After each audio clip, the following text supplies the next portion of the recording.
One of the things that's happened since this AI stuff has come out is I can't sleep.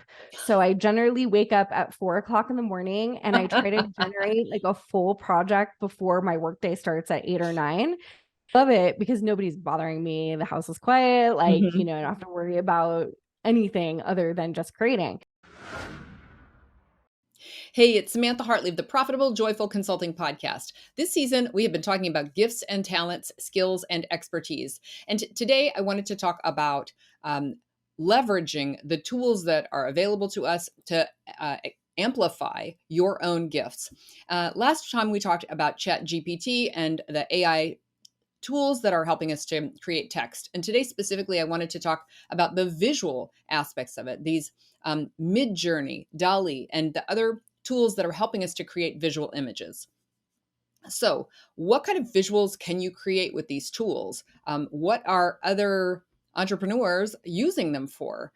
Who owns the art that is created? And are graphic designers going to be out of a job because of this? Spoiler alert on the last one, no. Today, I am talking with two really interesting guests about this specific topic who are going to tell you how they're using these tools. We're going to show you some examples of the things that they've created, really stunning examples of what is possible with the tools, and then how you can begin to incorporate this if you choose into your business. So I think there's a lot of really unexpected ideas, both for business and for life, that I think are going to be amazing to hear about. So I hope you'll enjoy this interview.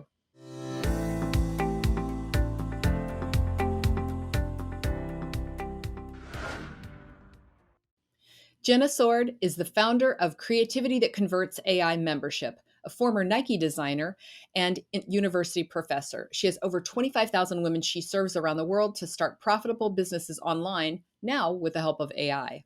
My other guest, Tatiana EL-Khouri, is an artist and technologist fueled by creativity and passion for helping marginalized communities become creators and visual storytellers. She is the founder of Road to Artdom Foundation and has 20 years of experience in entertainment and tech startups creating branded entertainment, marketing events, and video games. Let's dive into our conversation. So at the time of this airing, this big freight train of a new thing, which is OpenAI, the creators of ChatGPT and DALL-E and all these other things, have just come out. And there are going to be some people who are like, I've been working and I don't even have time to understand what this is. So for those people, Jenna, could you just start us off with like, what the heck is all that? Yeah. So basically, technology has made the biggest leap since the invention of the internet. So if you can remember how disruptive the internet was, that's what's happening with things like art and a whole bunch of other technologies. But specifically, when we're talking about AI art, what is it? It's essentially a collective consciousness of what art is. Where robots can actually, or technology can actually put together things that the world has never seen before. So if I say, I want to see a chair in the shape of an avocado, it can produce, 20 million different versions of whatever that concept is. So basically, the way I like to describe it is like the illustration of your ideas, the illustration of your dreams, any idea that you can possibly come up with. It can scrape the internet for information and put together your ideas in the form of visuals or in the form of text, as we've seen with ChatGPT. Amazing. And we've seen some really stunning examples of it. There was someone who won an art contest with a submission that came from AI, and it was one of the most stunning images. I'll try to see if we can put it in the show notes or definitely in the show notes. It's really one of the most, like, I think if we say that art has no soul, I thought it was soulful and dreamy and evocative and wonderful. I don't know, you know the one I'm talking about. So Tatiana, what would you add for those who are like, okay, I still don't quite get it? When I was a kid, I would imagine, I had such a big imagination and sometimes would wish that I could plug a printer up to my brain and just print out what was there. We're not quite there yet, but AI is just that much closer to it. I mean, people can take their imagination and create images that once they were not able to because their artistic skill wasn't there, their ability to explain it wasn't quite there, and they can take references, very loose sketches, and really realize it into something that looks so close to what you dream of. It's fascinating. Amazing. Amazing. So as an artist, though, you have been able to do that all along. And so why is this important for you? I can do it faster. I can do it faster. I mean, it is very it's a very touch and go situation, and it's really disrupting in the artist world. And it is a hard conversation because there are some people that are very scared and rightfully very upset that their images are being used against their permission to be in the collective. The interesting part of it is that for years and years and years, when I first started doing art, one of the first assignments that I had to do was to copy old master drawings. I would have to take Leonardo da Vinci, Michelangelo, and take their drawings and try to copy them. It wasn't that I was copying them, but it was to learn the motions of it, to learn the strokes, to learn how to do it, and to really get good at it. Well, now with AI, they're able to scrape millions of images, text, and concise that information a lot faster than the 30 years that I've been getting my skills up. So what it does is kind of help you make those leaps faster. Because even though I can paint and I can draw from sight or from photo references, there's still things that I would like to achieve with my art that I still need to practice and get good at. So this kind of helps bridge the gap a little bit. And for me, it also helps with conceptualizing some images and some portraits that I'd like to do that I can use as reference to build and make a more transformative piece of art than looking at magazines and looking at photos that exist. I can create my own references for my own paintings based off wildly imaginative ideas that I couldn't do as fast. So the source of information, of inspiration, has become like new, and like the boundaries on that have gone away. Jenna, before we get into how you're using it, I do want to continue a little further on kind of the ethics of it, because I think with ChatGPT, there has been a little bit of this with well, you know, did you really write that or not? But with the art, I think it's much more of an issue in terms of, as Tatiana was saying, like people didn't opt in to being part of the collective consciousness in this. And you know, you can do anything in the style of so-and-so artist or painter, and is that okay? So what do you see as kind of the ways that this is fraught with ethical questions? Well, I think, traditional artists do things like, Tatiana was talking about, like master studies, and people don't opt in for that either. When somebody's doing a master study, you find somebody you're going to want to do, and it's really widely accepted in the art world to do that. And I think the issue with this and the ethical concerns that come with this are always boiling down to like what the law is around copyright, and when you are infringing on somebody's right to make money, right? So the issue starts to become, are you taking somebody's style, using name and reference for how you're generating your images? Are those images now in competition with the work that you're trying to get?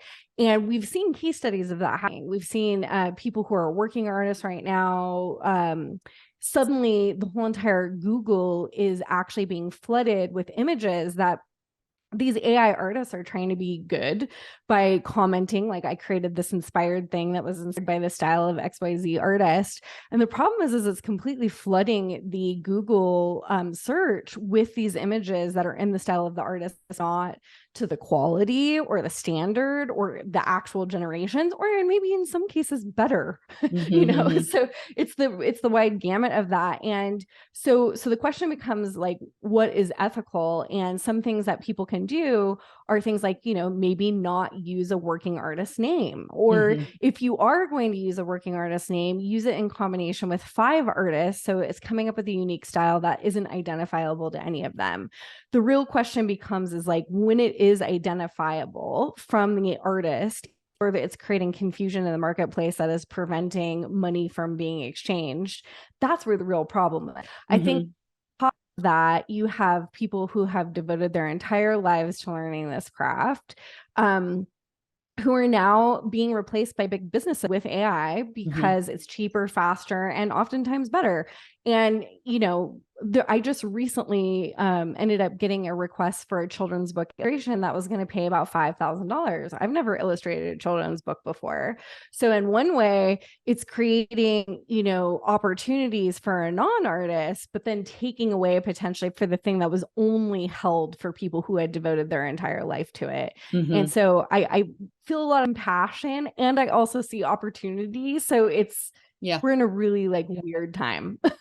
And I think that's probably the challenge of it right now, is it is a weird time. And we've seen with the entire internet that it has pushed the boundaries of, oh, we didn't have a law that said you couldn't videotape people without their permission, or we didn't have a law that said you couldn't, you know, write these things or do these things. And so the internet really takes us into areas that we don't have laws for. I think part of the reason we don't have laws is that our lawmakers are in their 70s.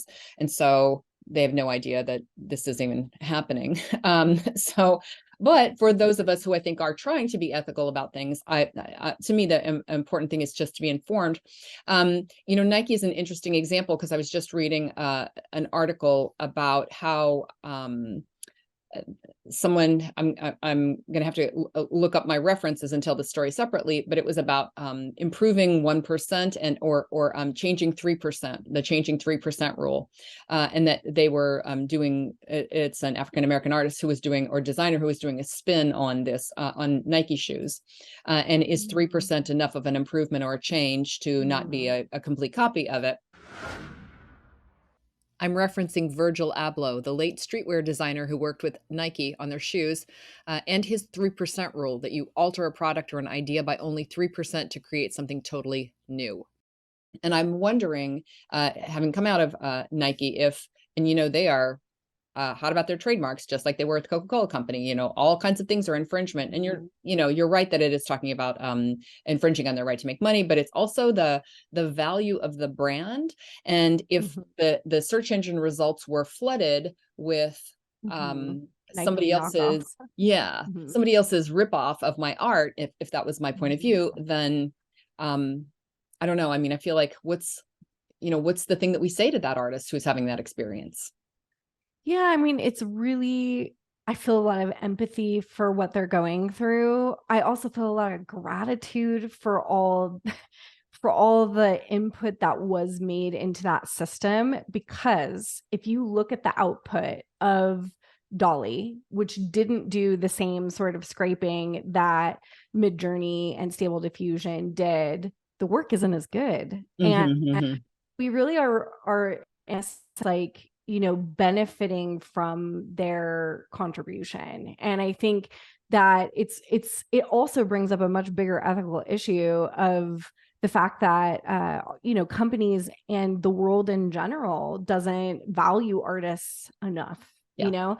So that's like the underlying thing that's really hard. That being said, other side of it, we also have millions and millions of people who would love to creatively express themselves, have tried taking a painting class, have tried taking a drawing class, maybe even went to school and didn't progress because their natural talent and ability wasn't there. And they now have a tool to express themselves in a way that they never have before, which is creating joy, enlightenment, and, you know, tapping into your inner child. A new way to create mixed media, a new way to create digital imaging with, I just recently made a picture of a photograph of myself with a mermaid. The photograph came out from a wildly amazing brand photographer that had taken a picture of me. And the mermaid is probably the compilation of 20 different mermaid pictures, or 1,000 or 10,000 mermaid pictures. And I created something new from that. So it also becomes the transformational question of like, how different is it, and where are the lines drawn between when people can make art or not make art? And so this is why it's such a complicated. It's complicated. It's complicated. And the mermaid thing you're referencing is a dress that I would like to, now, if I took that to my seamstress and had that made and then sold it, right? That was, you know, I'm clearly ripping off your design, but I could riff on that and have that made and sold, and then that would be inspiration. So, you know, it's not that we've never had these issues before with the line between you know, someone's ownership of ideas. Technically you could do that because robot generated art can't be copyrighted as of right now. So any of the states that you're seeing, including what artists are creating, you know, that right now there's a retaliation from traditional artists when they see AI artwork, stealing it and putting it out without permission and saying, haha, you don't have copyright to this, so do whatever I want with it. And Tatiana can speak to this because she had, Did you have that happen, Tatiana? I haven't had that directly happen, but I run a couple of AI art groups, and I've seen people do that where they'll take a post that someone put up, and that person didn't do anything transformative. They didn't edit it in Photoshop. They didn't add to it. It's just straight out of the art generators, and they'll post it and not credit them. And people say, well, I don't have to because all you did was type it and I'm removing you from it, just like you removed the artist. And they have a point, and it also isn't right at the same time. So it's a fine line, and people are upset, and rightfully so. And they're poking the holes at it that the same people that are using the art generation are poking at why they could use that as inspiration. And both sides are absolutely right, and both sides are pretty crappy for what they're doing. Yeah, exactly. Well, so I'm hearing that it's democratizing the ability to make art and the process, and it's also, you know, it's bringing up opportunities for people who are either nefarious or who are making a statement about these things. So it's complicated. One of the things that I like about it as an art educator and as someone who has a nonprofit and gets people to paint, you know, I'll do painting classes from anywhere from the 3-year-old to an 80-year-old, and I'll get them all to paint well at the end and paint what we're doing. What I've seen is, I have an art background, Jenna has a design background, and the artwork that we're creating with AI, a lot of times everyone is an equal playing field for what they can type in, but because I have a painting background, Jenna has a design background, our art knowledge, our art appreciation is higher. So we are able to generate images sometimes that are light speed ahead of what someone else does. So then after a while, what gets me excited is someone will come in and say, oh my gosh, I can imagine myself. Like I'm a woman of color. I'm in a lot of groups that are with Black women and men that are creating images that they don't typically see of themselves in a positive light in media. So people get excited. They're able to create, and they're like, yay, I'm seeing a Black Santa. I'm seeing, you know, I'm seeing all art of these that looks like me. That looks like me. And that's so powerful. But then what gets me excited is that after a while of doing it, they're like, but yours is looking better. Why does yours look better? And I'm like, well, have you thought about the view, the angle that you wanted? Have you thought about the action? Have you thought about what kind of lighting? And they're like, oh, I need to think about that. So now all of a sudden people are feeling empowered that they can create images that look like them. But then I get excited that now they're appreciating art even more, and they want to learn the art history terms. They want to learn the materials, and they want to know, like, I like this. What's that called? So now we're learning about artistic movements. We're learning about materials. We're learning about why you need to think about the lighting and all of this stuff. And that's just exciting for me as an educator. It's fabulous. Artist. Absolutely. And like fundamentals matter. It reminds me of when everybody got really good quality iPhones and we're like, I don't need a professional photographer anymore. Boom, boom, boom. I can just do the same thing myself. And it's like, you know, maybe lightning in a bottle may happen, but if you learn those little skills, it'll be so much better. There's something to know. It turns out like there's something to know about art, and there's something to know about taking good pictures. So I love that you've mentioned that. Tatiana, how are you using, Jenna mentioned earlier the ones that are out there. So DALL-E and Midjourney, and there are some others that those are the more common ones that people are using, but how are you using AI to make your art right now? Well, one of the things that I'm doing that um, takes it a step further is I'm training my own models. So one of Hmm. the things that you hear from artists that are upset is that they didn't give permission to the machines to learn their style.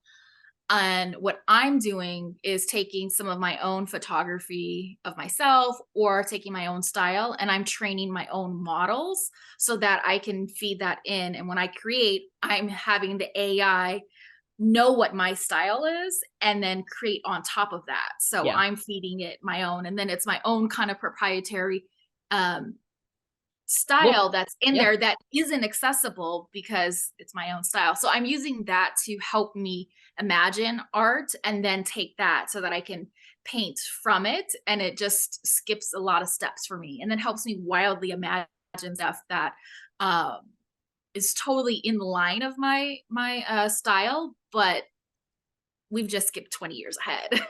I just love it. And I really want to highlight this piece because I feel like people who are like, I don't get it. Like, why is this a thing? And I was like, Chat GPT, you can teach it your voice and then it can write in your voice. It's machine learning. Like, that's the good thing here. And what Exactly. you just And said I is can like, teach it and you can teach it. I mean, you have you these can teach it. Like we ourselves exactly. can. It's not just like it's not just like Hal or somebody taught it. It's like we're empowered as users of the technology to teach it what we want to teach it. So go on. Yeah, and it's the same thing like, something that's near and dear to my heart is just having diverse images. So even with unfortunately because the AI is scraping what is out there, the standard of beauty Yeah. is something that is perpetuated. So Hmm. me and other people, we can feed it images that changes what that standard of beauty is so that it reflects myself, reflects my family and my community, and create those images so it's a wider base, a wider base, a wider base. Yes, And please. yeah, and that's Good. super important. It's important to me too. I love it because I think all along one of the dangers of AI has been, that it has all the flaws of the people who programmed it, and so then we find out that like I don't know, all these cameras and things are, all this bias that's in them and things like that. And I feel Mhm. like you know how to correct that. Like have us, you know, create Yeah, the have different hair textures, different complexions, different body sizes. different programmers and different perspectives going into the tool. So that's just Mhm. fabulous. Jenna, how are you using it in your work besides making mermaid dresses? Oh my gosh. Well, my whole thing is I'm being very led by inspiration right now. So Mhm. whatever I feel compelled to do, I go create it, which is Mhm. kind of fun because I have an AI art membership. So anything I'm creating, I can turn around and say, "Oh, I'm going to teach you how to do this." So I get a lot Right. of questions of like, "Oh, are you teaching this in the membership?" And I'm like, "Yes." Mhm. So the types of projects that I've been led to do, business oriented wise, one thing I did that was really fun was I had ChatGPT write out a quiz to figure out what kind of AI artist you want to be. Do you Oh want to my be a God. hobbyist? Do you want to have an AI art membership? Do you want Mhm. to be a freelancer? Do you want to have an agency that is like branding with AI? So I had ChatGPT like write out all the logic, all the questions. Then I programmed that into something called Typeform. I then took the type form and put it in a lead page. And it's really cool because it has like an AI image that I generated with something that looks like a chat bot. And it's Mhm. really a quiz that leads you to one of the answers. That was like a really fun project. Put that Super. together in about 4 hours. Mhm. One of the things that's happened since this AI stuff has come out is I can't sleep. So I generally wake up at 4 o'clock in the morning and I try to generate like a full project before my workday starts at 8 or 9. Love it because nobody's bothering me. The house is quiet. Like, Mhm. I don't have to worry about anything other than just creating. So that was an example of one. Another one that I just recently did was I I wanted to see if ChatGPT could write a comic, like a story. Mhm. It's like one part children's book, one part story. And it was right in the middle of all the ethics exploding around AI. And I was like, let's write a story about an artist that gets empowered by technology. And I put it in the style of comic book because I thought that would be cool. But Yeah. I really I threw it together in Canva or, ChatGPT had created the story. It had given some ideas for types of illustrations. I put it, I generated the images, learned how to create a consistent character, which is something that really is not easy to do with generations, and also is probably the number one question we get asked. And put together, just like, it was not great. Like, the characters didn't look like they were done by the same artist. I hadn't really mastered that yet, but I put it out there and it was shared like 700 times. I had over 100,000 people visit my Facebook profile in 24 hours, and I got a lot of hate. And I got a lot of things like, soft death threats, like people going to my Facebook or going to my sales page and saying, you're a vulture, and how dare you do this? And then lots of people from the comic community saying this monstrosity is like gonna be the new common acceptable, because good enough is considered okay by businesses. And it's like they were like crying that their careers were over, which I totally feel empathy for. And I really looked at like what I was doing, and I was like, you know what? I didn't look at the art of this. I didn't look at the layout, like trends of this. I just like very halfway went into this without consideration for the many years that they're doing this. So I was like, you know what? I'm not going to let them tell me what I can and can't create. But what I will create my own version of a comic that represents who I am. And it like inspired probably the best project I've done to date, which was a 25-page fashion magazine where I used a consistent character, and I gave her a backstory with ChatGPT about her being Sid and Nancy Vicious's long lost love child. And I got to passion for it, and I got to have this consistent character with this really cool mohawk, and it took about 4 hours, and I was really proud of it, and it went viral. And I said, taking something where people are criticizing what you're doing and turning it into fuel to actually creatively express yourself in a better way made the whole experience really positive, even though the negative happened. So that experimental is probably the best way to put it, and then transforming it and how do we make money with it. Exactly.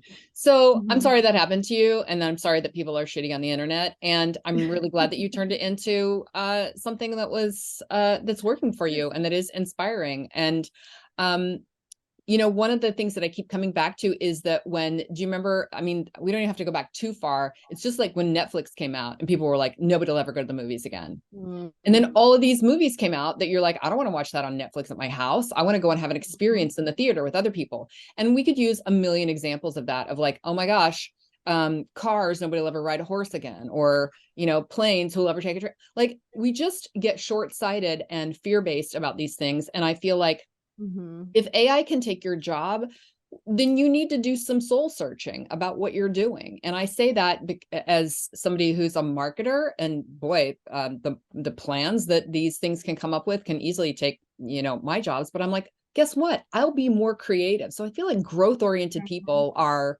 not so much threatened by this, but they're like, dag, how can I use this to make what I do better and more inspiring? So, and the funny joke about the AI art too is that artists always struggle with drawing hands, and the AI is having the exact same issues of drawing hands. So again, as an art educator, as an art educator, I am so excited because I'm able to fix hands, or I'm able to fix lighting, and people are like, I don't understand how you know this. I'm like, let me teach you some art fundamentals, and you'll be able to draw a hand in no time, or you'll be able to figure out how to light this properly.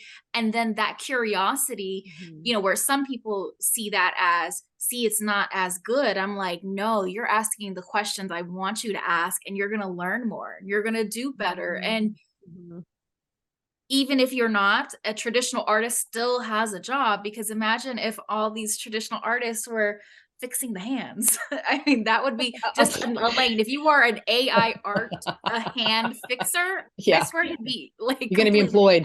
You're going to have some jobs. Well, I'll just point to the paint. Why, since there are photographs, I have a photograph in my background. Why would I even have paintings? Why do people have paintings in their house when we have photographs? I mean, isn't a photograph like better than? No, like, there won't ever be a replacement for human-made things. Except for, I mean, there are examples, but for goodness sake, like, people do want things that are made by humans. And this, I think, will make them even more desirable. But, oh, for goodness sake, like, you buy art, for goodness sake. So Yeah. Tatiana, share with us what how you're using this tool, and what's a project that you've done with it. So for myself, I've been doing a lot of portraits of people and imagining them in super wild fantasy type of imagery. So things set in space, or things set in in different travel settings, and then painting them afterwards, which is just absolutely gorgeous. And then other things that I'm doing is teaching new generations of artists to create and have those images that you don't see in the media. Another thing that I'm working on, because I'm a technologist as well, I'm one of those artists that sits in the middle, which is why I love AI art, is I've been exploring creating my own AI generated art so that people can create those models that are trained off of themselves and their styles. Fabulous. So we didn't cover this part, but the images are generated based on a prompt. And a prompt is basically a paragraph describing what you want to have a picture of. So Jenna, what are some of the things that you have learned about creating the prompts that you need to do to get what you want? Yeah, when it comes to, creating characters, for example, there's just certain tricks that you can do in the system, like uploading a reference image and understanding how to come up with key terms that help you keep that character consistent throughout everything you're doing. Out of the box, people wouldn't be able to figure that out. Like it takes training. You have to understand like how the AI works to do that. I think the other thing is like exploring. I've had so much fun. And because I teach this, it gives me an excuse to do all the things. Exploring things like art movements and artists that are long forgotten. Like I remember I was following my own method to find, I don't know, I was like, I'm just gonna, I'm teaching people how to do this. Like look at all the different art movements that exist. Let's do some research on Google, find out what artists that you feel called to explore. And it's really fun. Most of them are long dead or only had a blip in history where they were actually famous or whatever. I found something under primitivism that there was an artist by the name of Emil Hirschfeld, I think his name is. And I noticed that every time I used his prompts in the system, it didn't look exactly like his work, but it generated the most amazing pictures. And I took like a bunch of the pictures that were generated from it, and copyright long gone. He was, very much passed on, and no issues with that, which was great. But I turned around and used these inspired works to put them on yoga pants, to put them on a dress, to put them on a mug. I don't think I do have the mug here. Yeah. So this was like an example of the mug that I had here. And it's just fun, like beautiful. This is something, it's one of a kind. The really cool part about AI generation is once it produces something one time and produces it again. So there's a kind of feeling of winning the art lottery every day when you're creating stuff. Which is the upside and the downside. You said earlier, the problem with that is you can't have a consistent character, but the upside is now you have a one of a kind beautiful thing. And did you get that printed through Canva or? I got it printed through a print on demand company called Redbubble. So there's lots of different print on demand companies that you can do stuff. But yeah, the prompting part starts to really become an art because you start to understand, like I did this really fun project where I found this amazing photographer who could be alive or dead, but he had done these incredible black and white portraits that were always having like the most details of wrinkles of people in their portraits. Now, if you think about photography, many different photographers take photos that look sort of similar because there's only so many ways that you can manipulate a photograph to do stuff, right? A lot of it's about subject and a lot of it's about the combination of all of those things, subject. So one way I try to deviate from that is like, instead of doing the same exact subject, how do we do something wildly different that this person would never do? And the answer was Dracula. Like, what do we take like with amazing thing, and the output was like this Dracula figure where you could see all the wrinkles and it looked like a real photograph, and it was like, and then I animated it. So you really like you're only limited by your imagination. And we have students right now who are using this to generate dreams. They're using it to generate like visions that their clients have had. You know, I had this, one of my students said that they had a client who had a pig, peacock, weird hybrid animal in their dream. And they, as a coach, went and illustrated that for them. And they're like, wow, this is really cool to see this.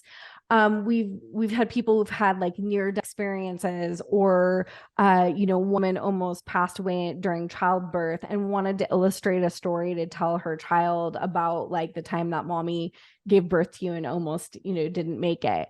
All of these things, like all of these things that we think about in these scenarios, they likely wouldn't have hired a professional illustrator. Totally. And I've been a designer for almost 20 years or over 20 years now. And the only time I've ever hired an illustrator in that time was when I had a client that had a very specific need. So this idea that we're stealing, when in reality, the projects that are being created would be projects that just wouldn't be in existence. Yeah. I mean, I think one of the questions that I get the most whenever I tell someone that I'm an artist is the first thing they say is, "Ooh, can you draw me?" And it's like, really? Do you really? Yeah, 100%. And I'm like, do you? They want it. People want to see themselves. They want to imagine themselves, and now people can do that quicker than if they would. And some people, then I do see them commissioning and wanting something just a little bit further, but you can get that itch without having to do the full blown commissioning. So you mentioned vision boards, which I think is an amazing idea. I think, so what I'm hearing from you is like, imagine it's not like we're doing art that we're taking art away from people who are doing art. It's that we're turning things into art that were never going to be that, because like, how would I draw what I saw in my dream? Especially as I've said, drawing is not my gift. It'd be like, well, here's this stick figure and whenever this stick figure, and then well, obviously that blue stuff is sky, or, you know, whatever. And so we're now able to create something that at least might approximate that. By the way, the only thing that I have really, there's two things, but the first ever thing that I tried to do, and I have not gotten it at all. That's why I gave up. I'll come back after I hear some tips from y'all, was an image of my first memory ever from childhood. And I want to have like I thought it would be fun to have like a little image, a portrait of that I could put up somewhere. Now, I'm not going to draw that. Nobody else is going to do that. But I thought, oh, it would be very special to me to have a depiction of that, since there's no photograph of it. So I don't know. Did you want to say something about possible? Yeah, that's 100% possible. And even to what you said, which again, I hear that all the time, is I can't draw anything but a stick figure.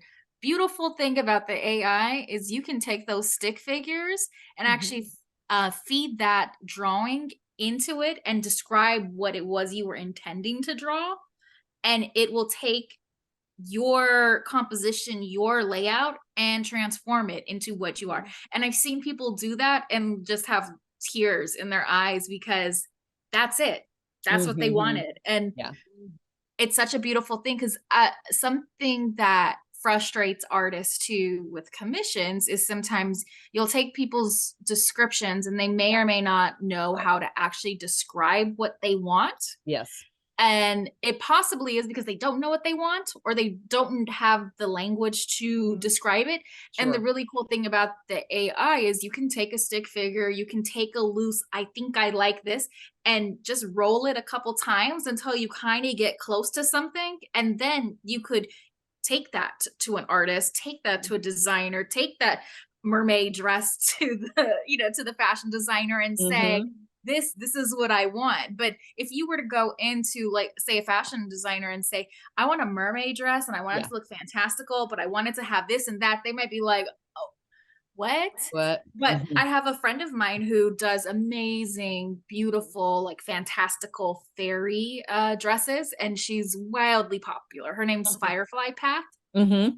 She incorporated AI into her work and was creating very beautiful, fantastical fashion design. And then she took it a step further and actually printed some of the textures onto fabric and created the pieces, and they look breathtakingly similar to it.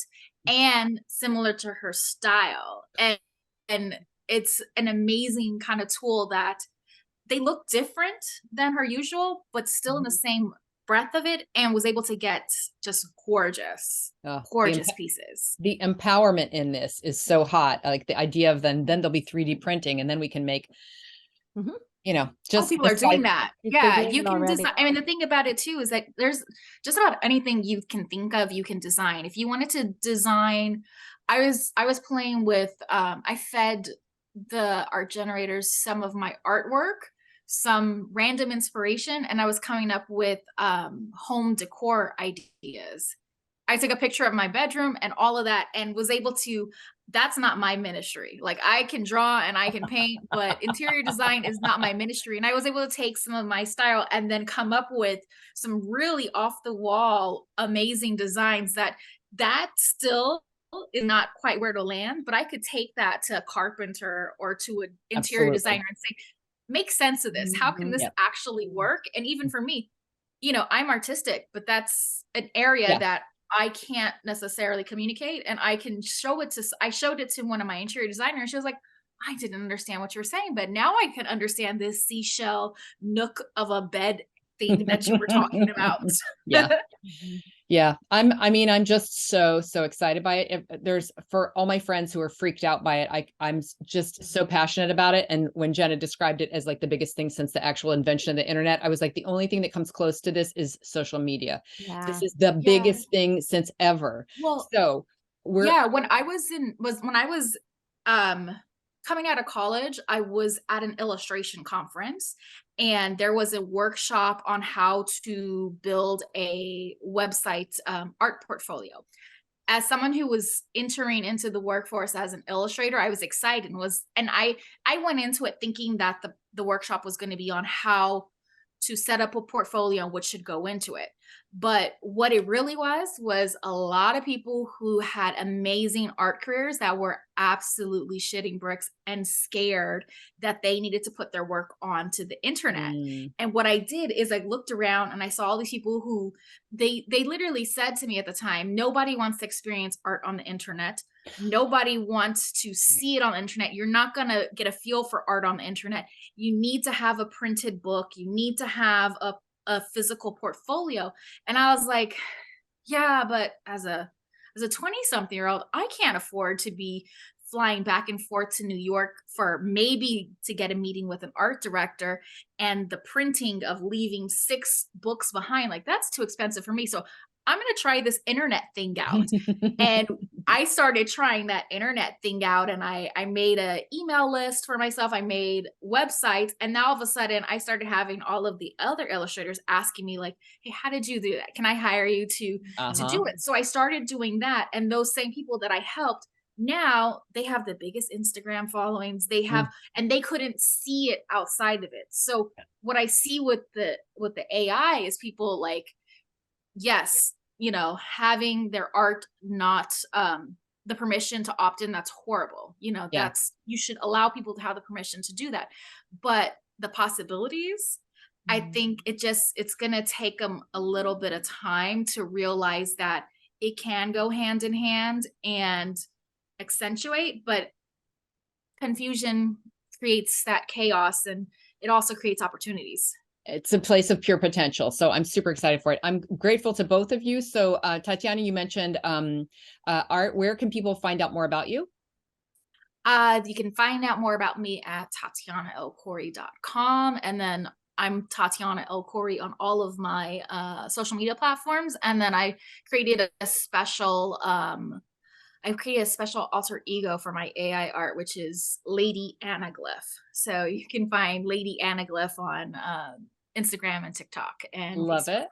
It. Super, super. Okay, we'll put all that in the show notes. And Jenna, how about you? You mentioned you have an art membership. Where can people track you down? Yeah, so creativity.converts.com. You can also find me on TikTok at popart.ai. And you can find me on Facebook at Jenna Soard, and you can find me at Instagram at You Can Brand, YOU Can Brand. I know we're going to coordinate everything is to be all the same name eventually. But, and I wanted to just say one little quick last thing. When you were talking about children's memories and stuff, I did end up creating a portrait with me and my dad who passed on with AI, programmed an entire robot and created a bunch of pictures of memories that didn't happen but are like honoring. So I just want to let you know, like, oh, so good. Anything that you can imagine can be created. And we haven't even imagined it yet. So, but I'm just glad, because that's like this. It's still art. It's still art. It's ineffable. It's expressing the things that no words could, even though we've had to create it with a prompt. It's really going beyond our imaginations into something like wild and wonderful. And so thank you, Tatiana and Jenna, both for spending this time explaining it and breaking it down and sharing how you're using this tool. Thanks for having us. Thank you. Thanks for watching. I'd appreciate it if you'd like this episode, and if you enjoy the show, why not subscribe? Be sure to click the bell to get notified when new episodes drop.